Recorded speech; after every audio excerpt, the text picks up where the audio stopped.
I'm Michael Kim from the ESPN Newsroom. We're going to take you live right now to the United Center in Chicago, Illinois, where the Chicago Bulls are set to announce the hiring of Tim Floyd. In what capacity? Let's find out. Here's Jerry Reinsdorf.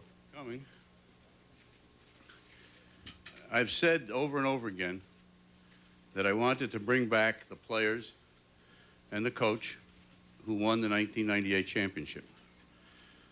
Now, two things have hampered that desire. First, of course, Phil Jackson has repeatedly said that he does not want to coach next year. And second, the lockout makes it impossible for us to talk to our players about next year. Since we have 9 free agents on this team, we have no idea what the makeup of the team is going to be. It could run all the way from very, very young to exactly the same team that won the championship. We just have no idea at this point. With Phil's desire to leave, we had no choice but to search for a new coach. Jerry Krause and I engaged in a very thorough interview process, which I personally enjoyed very much. We interviewed a number of extremely bright, capable men with whom we engaged in intense discussions about basketball. It certainly was an education for me to sit down and talk to these people. After completing the process, Jerry Krause and I concluded that there was one person who stood out as the obvious choice, and that person was Tim Floyd. However, we also concluded that nothing should be allowed to stand in the way of our desire to bring back the championship team. We also reminded ourselves that we had told Michael Jordan that he could take as long as he wanted to recover from the grind of last season before deciding whether or not he wanted to play next season. We then called in Tim Floyd for an even more in-depth discussion. During the course of that discussion, Tim reminded us that he previously had said that he did not want the coaching job if Phil Jackson wanted to come back, or if his taking the coaching job would cause Michael Jordan to retire. And that Michael Jordan has often said that he did not want to play for anyone other than Phil Jackson. The three of us concluded that there was an obvious solution, and that is what we are here to announce today. Actually, we have two things to announce. The first thing that I wish to announce is that the position of head coach of the Chicago Bulls is not going to be filled at this time. It will be left open, perhaps until the end of the lockout. During that time, if Phil Jackson changes his mind and decides to return, Michael can have the coach that he and we have always wanted him to have. Having said that, if Phil does not change his mind, we cannot be in the position of trying to have a coach or looking for a coach when the lockout ends. It is likely that there will be only a short interval between the end of the lockout and the opening of training camp. None of the candidates we interviewed would be available at that time. Therefore, we are also announcing that Tim Floyd has agreed to join us as Director of Basketball Operations. In that position, he will be responsible for a variety of tasks, including those that normally would be handled by the head coach during the summer. Should Phil return by the end of the lockout, should Phil not return by the end of the lockout, Tim will succeed him as head coach of the Chicago Bulls. If Phil does return, Tim would continue to serve as Director of Basketball Operations and would be involved in personnel matters, scouting, and basketball business.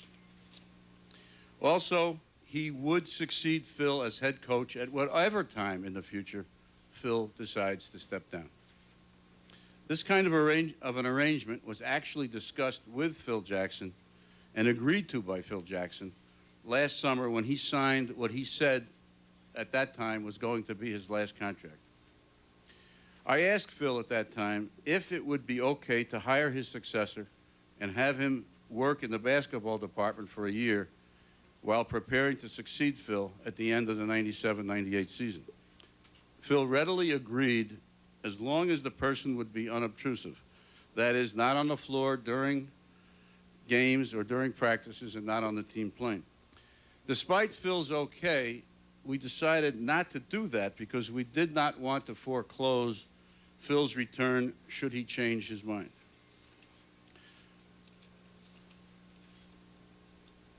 Of course, should Phil not return and Tim become the head coach, it is still possible that Michael, Scotty, and the others will return. In any event, in one capacity or another, Phil will be with us for at least 5 years. Finally, I want to speak to the reasons why we believe Tim will be an excellent NBA coach. Since Jerry Krause and I arrived at the Chicago Bulls, we have always wanted the Bulls, first and foremost, to be a defensive team. And as you all know, the strength of this team has always been its defense. Tim is widely regarded as one of the best defensive coaches in the country.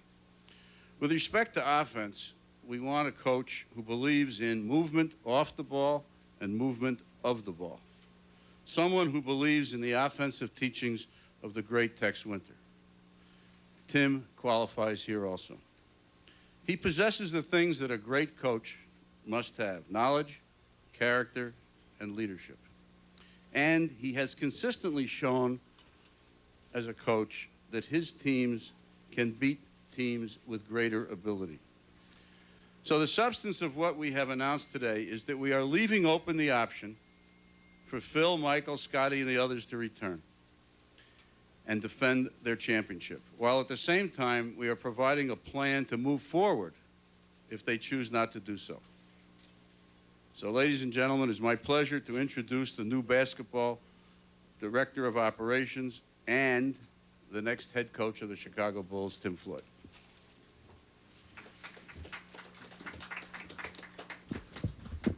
Thank you, Jerry. You know, all along, I was led to believe that Jerry Krause was the owner of the team. So this has kind of caught me off guard somewhat. This is a great day for me and my family. At the same time, it's a tough one. I'm leaving a program at Iowa State University that I truly believe in and one that I loved. I'm thrilled and somewhat humbled by the challenge of joining the Chicago Bulls. I'm determined to do everything that I possibly can to try to keep the legacy that lives here alive. Obviously, all the speculation centered around the Floyds coming to Chicago has been flattering, but I've got to admit that over the last 2 months it's become somewhat of a distraction to not only Iowa State University, but to my family. I'd like to thank Beverly and Shannon and Iowa State University for the patience that they've shown with me for the last 2 months. Like most people that have followed the NBA, I've grown to admire the Chicago Bulls and Michael Jordan, Scottie Pippen, Tony Kukoc, Dennis Rodman. This team has been comprised of some of the greatest players ever. As far as Michael Jordan goes, I think he's absolutely the greatest player to play his position, and as far as I'm concerned, the greatest player to ever play the game. To tell you that I would not like to be a part of this team or its legacy would be ridiculous. I would love to do that. However, in our great game, we have traditions and we have fraternities. I consider myself to be a part of the fraternity. And that fraternity states that you show respect to those that came before you, both that played and both that coached. The fraternity binds players to players, it binds coaches to coaches. I have stated from day one that I would not be interested in this job as long as Phil Jackson had an interest in this job. I don't know Coach Jackson that well, but what I do know about him, I respect. I respect the way his teams play. I've talked to people who do know him. They say he's a fine gentleman, and I know this much. His record is going to stand the test of time in NBA history. He's a terrific coach. I don't know if anybody can fill Coach Jackson's shoes. All I can do is try to achieve to the best of Tim Floyd's abilities and hope that our teams play to their abilities. I have every reason to believe that that will happen because our teams have always done that in the past. Last week, when Michael Jordan made his comments that he would not like to play for anybody other than Phil Jackson, I met with Jerry Krause and Jerry Reinsdorf on Sunday and suggested that my acceptance of this job be contingent upon Michael Jordan's wishes. Mr. Reinsdorf and Mr. Krause both relayed to me that that was consistent with their belief all along, that they wanted to bring the team back. They would like for Phil Jackson to return to the team. I didn't feel like it would be acceptable or appropriate for me to take this job if in any way it would prevent Michael Jordan's return to the Chicago Bulls. Mr. Krause and Mr. Reinsdorf are going to be busy trying to bring this team back. I think it's the right thing to do. I know that I have admired and appreciated the loyalty of the players to Phil Jackson. As a coach, I understand how important that loyalty is. I think it's been a factor in winning the 6 championships.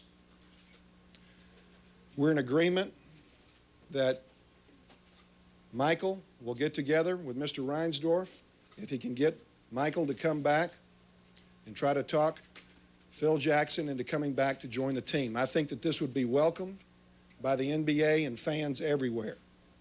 I'm not going to do anything to deter that possibility from happening. In the meantime, I'm going to be very busy. I'm going to be busy trying to prepare the Chicago Bulls for the 1998-99 season. If management comes to me and tells me to step aside and move to the front office, I'll try to contribute in some way to what I think could be a 7th World Championship team, and that's if the players and the coach return. If I do return and am asked to coach this basketball team next season, I will be prepared. What should the Chicago Bulls fans expect from Tim Floyd? I want them to expect energy, I want them to expect knowledge, and I want them to expect a love of the game. I also want them to expect a prepared and motivated team. I want them to expect a defensive-oriented basketball team because I've always believed that championships in any sport are won at the defensive end of the floor. You look at baseball, teams that are great in baseball, they're good up the middle, they got great pitching. They're good behind the plate. The Chicago Bears team that won the championship in 1985 was the most stifling defense that I've ever seen. The Redskins, the Giants, you can talk about the 49ers, you can talk about the Pittsburgh Steelers teams. They still had the great, great defenses. And I really believe that defense is what it's all about. But also, I think you have to have a proper mixture. And to have that proper mixture, you've got to have a great offense. I intend to do the same thing that Phil Jackson did years ago. I want to get together with Tex Winter. I'm going to encourage Tex Winter to return to the Chicago Bulls. I've always felt like he was one of the greatest coaches who has ever coached the game. I think everybody knows what he's about on the offensive end. I've always thought what he knows about the defensive end has been understated because he simply won too many games. I think he can help me also with my knowledge of the league and the players in the league. I know that the lockout should help me be better prepared for next season if it extends itself because I'll have more time to prepare on the offensive end, and I do want Tex Winter to remain. I don't know Frank Hamlin that well. I don't know Bill Cartwright. I know people that know these men. I know this much. There's not a whole lot broken around here, and I don't think that there's a whole lot that I'm going to need to try to have to fix. I'd like for Bill to return based on my conversations with Irvin Johnson, one of my former players. Says Bill's a terrific guy. I want to sit down and talk to Bill. I want to sit down and talk to Frank Hamlin. I'm hoping that those two men will remain with the Chicago Bulls. As far as the 4th assistant, I really have had no ideas along that line. I really haven't, not until this press conference. I've looked out here, and I'm seriously considering bringing in James Carville to help me with that last spot.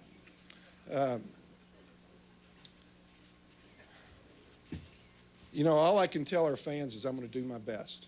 That's all I can do. If I'd have one chance to talk to the players, because the lockout's in place, I'm going to use it right now. I want our players to expect from Tim Floyd honesty, forthrightness, respect, individual attention, direction, and expectations of greatness. I'm going to expect the same things in return. I don't think we're going to have any problem. I think we're going to be on the same page. Because when I watch the Chicago Bulls, I've watched teams that play with energy, that are competitive, and they've always been about winning. Despite what any distraction might be, a little squabble here, a celebration in the locker room, there's been one thing that's been consistent, and that consistency has been about winning championships. There's some members of my immediate family and extended family that I'd like to thank today. My wife, Beverly, and Shannon, thanks for your support and love. I'm not going to change on you, okay? I'd like to thank my dad. If I could talk to him right now, I'd tell him that I wish he was here. The one thing that he taught me and showed me was that you could have a lot of fun in this great game of coaching, and I've enjoyed it. I can't imagine doing anything else. I'd like to thank Don Haskins, a man that gave me an opportunity at a time when I probably didn't deserve it based on my knowledge or experience of the game. I was 22 years old. He's been more than a mentor. He's been family. And, Coach, I thank you for everything. I'd like to talk to my former players and former coaches. I'd like to thank them. I'd also like to let them know that I hope that we can make them proud of the job that we do here in Chicago. I'd like to thank Jerry Krause for believing in me. I'd like to thank Jerry Reinsdorf. I'd like to thank the 4 athletic directors that gave the Floyds a chance: Jim Bowden at Texas El Paso, Ron Maestri, Gene Smith, and Bill Belknap. And I'd like to say one word to my old friends in the press that I see here today and my new friends. Give me a chance. If you give me a chance, I'm going to give you time, I'm going to give you respect, and I'm going to give you context. But don't call me Jerry Krause's boy, okay? And don't call what Jerry Krause does fishing either, all right?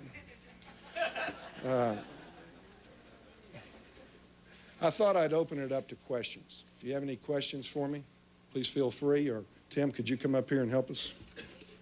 We have a lot of people in the room. We want to make sure everybody gets to hear the question. We'd like to do it in an orderly fashion, at least in the beginning. So I'll identify you. You can ask your question. Then I want to repeat it so everybody can hear it. Go ahead, Peggy. Tim, it sounds very noble, the whole plan. You would be in the wings with Phil Jackson if Phil Jackson were to come back. But if you put yourself in his shoes and you were at Iowa State and the administration had your successor waiting in the wings, how realistic is it that you could have a regular working relationship? Go ahead. Okay. If they had my successor waiting in the wings at Iowa State, I'll tell you what I would do. I would step completely away if that's what Phil wanted, and I mean that. Phil wanted to come back and coach this basketball team, I'll step completely away. I know this much. I was not about to take this job if I thought that it would prevent in any way Michael Jordan's return to the game. And what I've tried to do is make sure that he will feel comfortable with this. This is all about Michael's wishes. And if Phil Jackson wants to return, I will step away. Corey? Tim, you've been a coach for 22 years on the floor. Have you really thought clearly about the idea if Phil does come back, stepping aside completely from the day-to-day hands-on operation of a basketball team, and how you're going to deal with this? And what if he stays more than a year? What if it's 2 years? What if it's 3 years? I'll just have to accept that. I know this is too great an opportunity. It's too great a challenge. It's the greatest challenge in coaching today. I can't imagine anybody stepping into a more difficult situation. That's what I've been about. And I've always wanted to coach in the NBA. I've always wanted an opportunity to coach the best players, to coach against the best players, and to coach against the best coaches. So if I have to wait my turn, I will. So Tim Floyd has been hired as the Director of Basketball Operations of the Chicago Bulls, and he will assume the duties of head coach through the lockout, and he will stay there unless Phil Jackson decides to return as head coach, which at this time seems very unlikely. For those of you watching us on ESPN, you'll go to a break and then back to SportsCenter with Stuart Scott and Rich Eisen. August, He said he told me this was positively the last year that he wanted to coach. And we agreed to a one-year contract. And as I said, I even suggested to him that maybe it would be smart for us to hire his successor at that time and let him observe, let him learn the workings of the Bulls, et cetera, et cetera. And Phil thought that was a fine idea. But as I said earlier, we didn't do it because I thought Phil might change his mind. Now, that gets us to the 97-98 season when the stories started to float about Phil Jackson being pushed out. Virtually every time there was a story of that nature, I would either call Phil or see Phil and say, Phil, have you changed your mind? And Phil always told me, no, he hasn't changed his mind. He's not going to coach. He's not going to coach next year. I took one final shot on the Wednesday after the playoffs. We had our what seems to be almost annual celebratory dinner of our staff, our front office. Phil and I chatted for a few minutes. I said, Phil, I just want you to know one last time, if you want to come back, we want you to come back. And Phil looked at me and he said, no, I have to step aside. Now, I can't repeat this, any more than I've repeated it. And people who have asked Phil Jackson whether this is the truth have gotten the answer back from Phil that it is the truth. So if I say it and Phil says it, what else can we say? What are the possibilities that Phil would come back? I have no idea. Every time I've asked him to come back, he said he doesn't want to come back. But we're going to try one more time. And maybe Michael can talk him into it. You're known as a great recruiter. Obviously, recruiting Michael Jordan would be the biggest recruiting task you've ever had to face. What can you tell Michael? What can you say to induce him to come back? And how are you going to approach him first time? I'll say this, since I haven't spoken with Michael, I don't feel real comfortable in saying what I would say to Michael, but I would say this, that my interest is trying to play for a 7th World Championship. I would start it right there, and that I'm really not interested in changing a whole lot about what's taken place here, because this has been pretty special in terms to me as a coach, the style of play. I've admired it.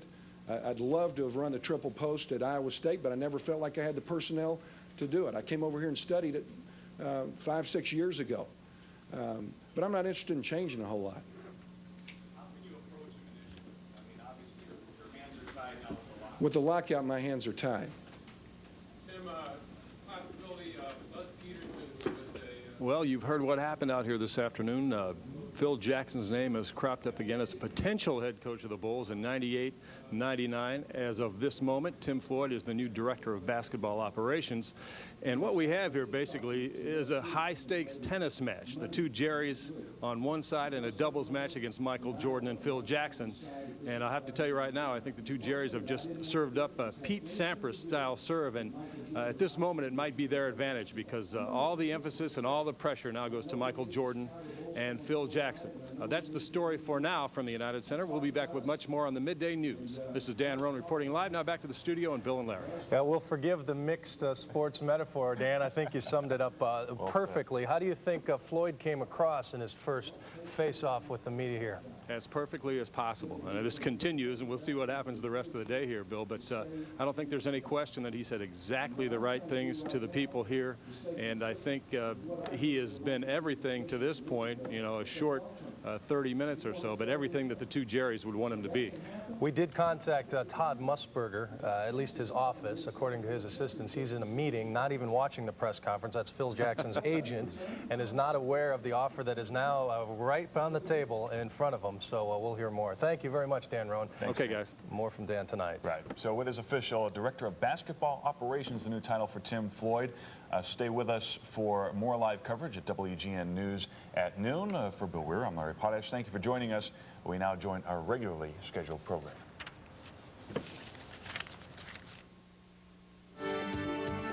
Would love an opportunity to coach Michael Jordan.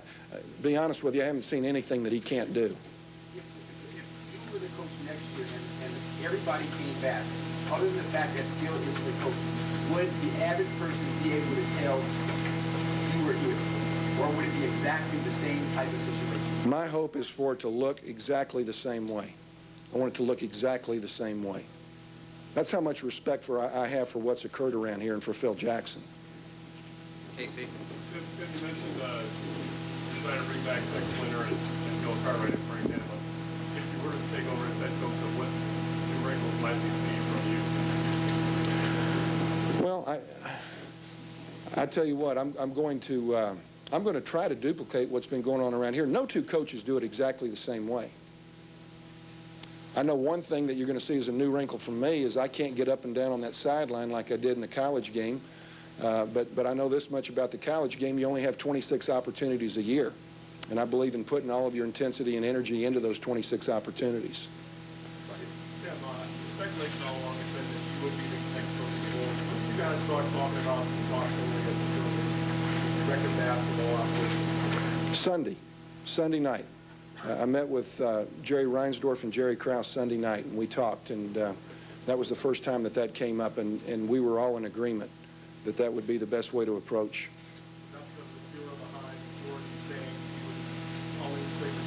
No, it wasn't behind that. It was all about being consistent with what Jerry Reinsdorf and Jerry Krause said they wanted all along, was to try to bring the team back. Okay? Michael stated his wishes, and we're just trying to make sure that we're doing everything we can to see if that can possibly happen. Go ahead, Dave. This is for all three gentlemen, given the fact that there is a lockout, given the fact that Gary's here, Jim Stack's here, a number of people are already in place. What exactly, Jim, should we be doing in the next couple of months while Michael and Bill or whomever make the decision, given the fact that you can't run scrimmages, you can't contact players, you really can't talk about trades, you can't talk about trades. What exactly are the day-to-day operations? I'm going to be busy trying to prepare myself in the event that I have to coach this basketball team next year. I want to learn as much as I can about the triple post offense. I want to study the league. I want to study the personnel in the league, the systems of play.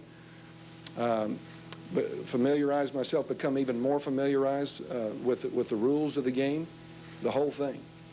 I know one rule I've read is you got to keep your coat on all game long. Go ahead, Lou. Okay, so that's the situation at the United Center, as Tim Floyd, as we have reported. All right, and welcome back now to News Channel 8. We've been watching coverage from Chicago, live from their television studio.